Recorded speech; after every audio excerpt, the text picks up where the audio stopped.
Considering putting bigger tires on your Toyota Tacoma, don't do it. It's just a hassle.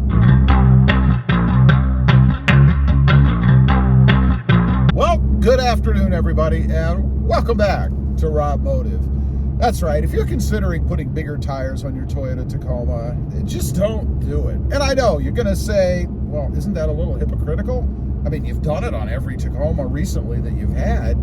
Yes, it is. It's very hypocritical. You know, for me, the look, it far outweighs the hassle factor of having them.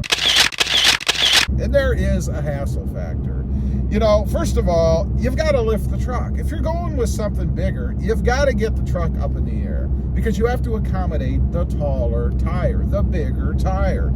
So you got to bring it up a bit. That's going to cost you money, and that's a whole nother video in itself, the problems of lifting a truck. I've had a few myself. It's kind of a live and learn process. You know, when I first started into modding and thought about lifting and stuff, I watched a million videos.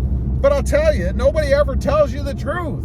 I don't know if it's because people are trying to make themselves feel better, so they don't really tell you exactly what's going to happen. But it is a problem, from the alignment to the positioning to the height to the wear and tear on parts to the money. I mean, just on and on. You know, I had a video out a while back. I was talking about a problem I had with this Toyota Tacoma, a noise that I had when I'd go over bumps. It was like something was vibrating around when I would hit the brakes.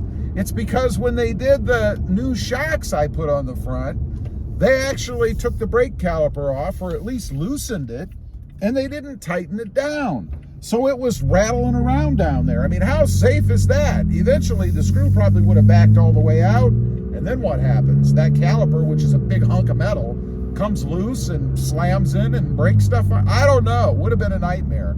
Fortunately for me, I happened to get lucky and noticed the screw that was backed out, tightened it down, and it's been fine ever since. But just an example of one of those nightmare things that can happen when you have anybody start messing with your truck.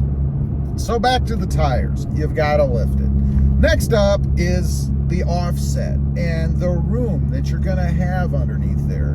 Because even if you lift the truck up and you go with a taller tire, that's not necessarily going to make it so that you can avoid any rubbing. I thought I had that problem solved. I lifted the truck about almost 2 inches in the front, whatever it was, to make it kind of level. And it's pretty darn close. I think it's less than a 1/4 inch off right now between the front and the back, because I didn't like that rake. I didn't like it pointing down, and I certainly didn't like it pointing up like my 2020 Voodoo Blue did. Kind of looked like a Baja truck. Its nose was up in the air noticeably, and I didn't really dig that look. I mean, it wasn't horrible, and if you're into that kind of thing, it's one of those personal preference deals, you know? You either like that kind of stuff, you don't, and if you do, then you'd have been set with that truck. But anyway, the offset. You know, I have an offset on the wheels because I put new wheels on, and that pushed the tire out a little bit. Now, maybe, I say a little bit, it's about an inch, inch and a half or so. Now, maybe if I hadn't done that, maybe if I'd have just left the stock wheels and went with a bigger tire, I wouldn't have had as much of a problem. But I still think I would have, because the tires would have been a little bit wider, and that takes up more space in the wheel well. So I thought I had it solved. I really did. I didn't notice any rubbing or anything when I did that. And come to find out, after being away from the truck for a while on my trip to Ohio, maybe it's settled or something. I don't know, but the measurements didn't really pan out. So I don't think so. I think I just didn't hit the right angles until I got back. But I have a rub. I had a rub. I think I had a rub. I'm going to give you a little update on that. But I had a rub. It was hitting the front inside corner of the fender, right where that little clasp is, or that little holder is, that has a bolt in the bottom that secures the front part of the bumper of the truck to the inner fender.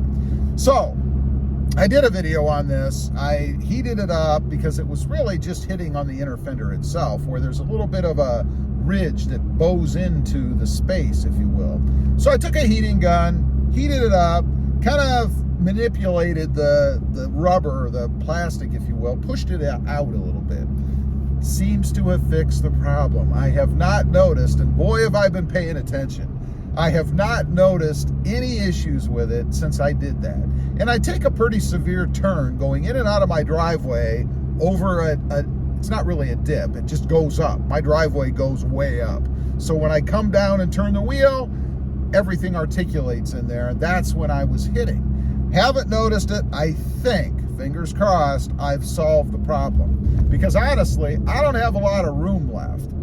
That little bracket is in the way. If I do anything else down there, I will have to reattach the bumper to the inner fender some other way. Either cut that little holder off, which I could do, because it has a little nub on the end where it bends. That kind of sticks into the fender well, but I'm really splitting hairs with that. I mean, we're talking about saving maybe an 1/8 to 1/4 inch, something like that. So I don't know if it would really make that big of a difference. I'd almost have to reattach it some other way and kind of deform the fender itself as well as the inner fender a little bit more to get enough space in there if I have any more issues.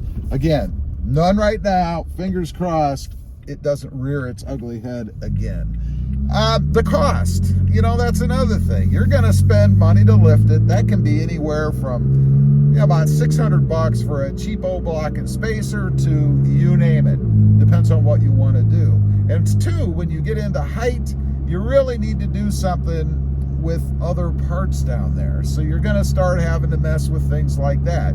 Fortunately, if you go with an offset that pops the tire and the wheel out a little bit, mostly the tire, you're not going to have any rubbing on any of the suspension components right there. So that's one way to avoid it. But you create other things, as I mentioned, with rubbing on the inner fender or the bumper area right there. You're also going to have to buy the new wheels and tires. Maybe just the tires, but they're not cheap. I mean, you're talking about what, $250-ish a piece for new tires? Yeah, that's $1,000. And then you're going to probably have to pay for disposal. Maybe you're going to have some new tire pressure monitoring sensors. Hopefully not. And by the way, don't ever let a shop talk you into buying those. They should be able to take the stock or the OEMs right off the truck and put them into the new wheels. So you don't have to spend that, what is it, $60 a piece, $45 a piece? I mean, you're talking another at least couple $100 if you let them talk you into doing that. They should be able to reinitialize them and put them back on. And one thing I want to mention about that, right down in between your knees down there is a little button that's like a tire pressure reset thing. That is not to reinitialize the sensors, just so you know that. I know there's been some people that have commented on that. That is not what it's for. So anyway, I just wanted to get on, yeah, it's hypocritical to say because I've done it myself.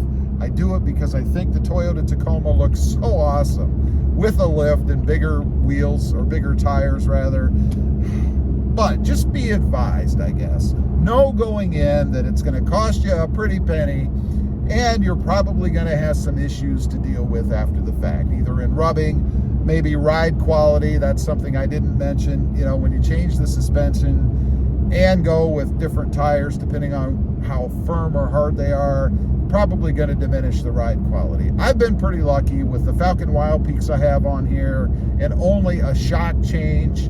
I haven't had any real ride quality issues. It feels the same to me as it did before. So that's kind of the way to go, I think, if you really don't want to ruin the ride quality of your truck. Anyway, leave a comment and be honest. Have you had any problems going down that road? I'd be curious to know. Also, real quick, I do have 2 additional channels.